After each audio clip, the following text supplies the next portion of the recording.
Hello, church. I hope this finds you doing well on this Monday or whenever you're catching the Take 5 during the week.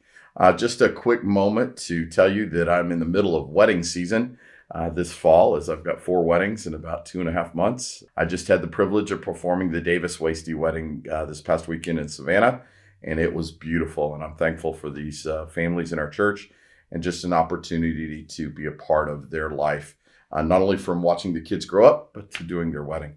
And so with that being said, I'm thankful to Ryan, who finished our Oneness series yesterday in such an amazing ways, talking about generosity, really the culture of Georgianna. We're turning our attention now to the last part of Paul's salutation or greeting section of the book of Philippians. So let's just read this and go over it together. And then Paul says, "This is my prayer, that your love may abound more and more in knowledge and depth of insight, so that you may be able to discern what is best and may be pure and blameless for the day of Christ, filled with the fruit of righteousness that comes through Jesus Christ to the glory and praise of God." So we get into this passage. I find it's just fascinating. Again, we've mentioned this several times. Paul's writing from prison, probably writing in chains, probably having somebody write it for him. He's dictating this message. What's interesting to me is when he says that this is my prayer, that your love may abound more and more.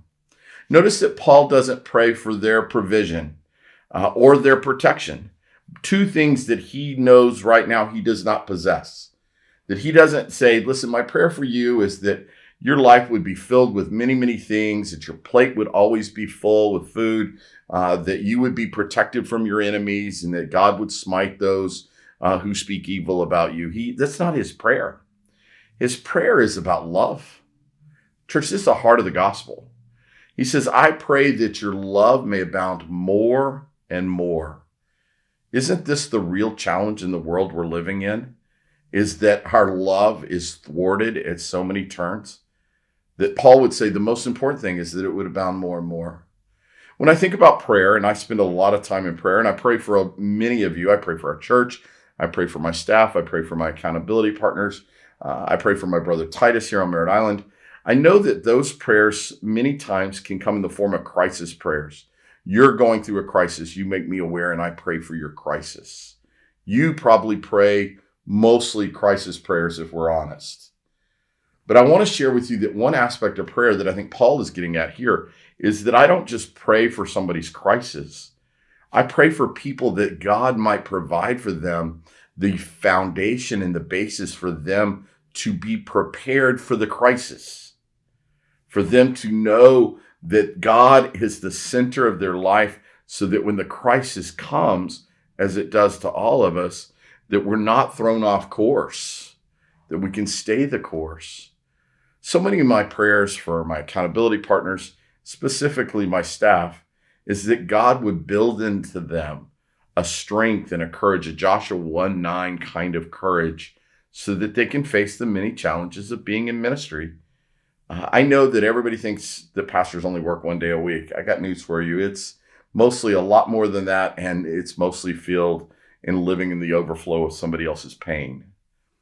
So I pray for my staff, not just in crisis moments, but in that God would be building them up and nurturing them, and that they would be prepared for whatever comes next. These are the kind of prayers that I think Paul is praying. He says, I pray that your love may abound more and more, and for a purpose, so that you might have knowledge and depth of insight. This is not a crisis prayer. This is a prayer of anticipated growth in them. Let me just share with you transparently and personally this morning from my own heart. I shared with another pastor the other day, as I get older and I get closer and closer to the finish line, it's more and more critical to me that I am filtering and measuring everything through the lordship of Jesus Christ, what God would have me do here on this earth with this limited amount of time that I have, that I would speak truth boldly, that I would not be shrinking back from challenges, that I would be accelerating towards the finish line and not pumping the brakes and thinking about my own protection and these kind of things. Because there is going to come a day that I want to stand before my Lord with a pure heart and a blameless heart, to know that I've loved well. One of the things that I can say is that I have loved well the people in our church and the people in our community and the people in the world. It's what drives me. It's what leverages what we do. at Georgianna is the love of God pouring into us and then through us. But I also know there's going to come a day that I stand before Jesus. And I think as I get older, that day's getting closer and closer. And so I'm keenly aware of what that day looks like and what I want to be able to do on that day to stand blameless before him. So this is what Paul is praying over the Philippian church, is that I don't pray provision and protection. I pray wisdom and discernment and knowledge that you may abound in love, the love of Jesus more and more.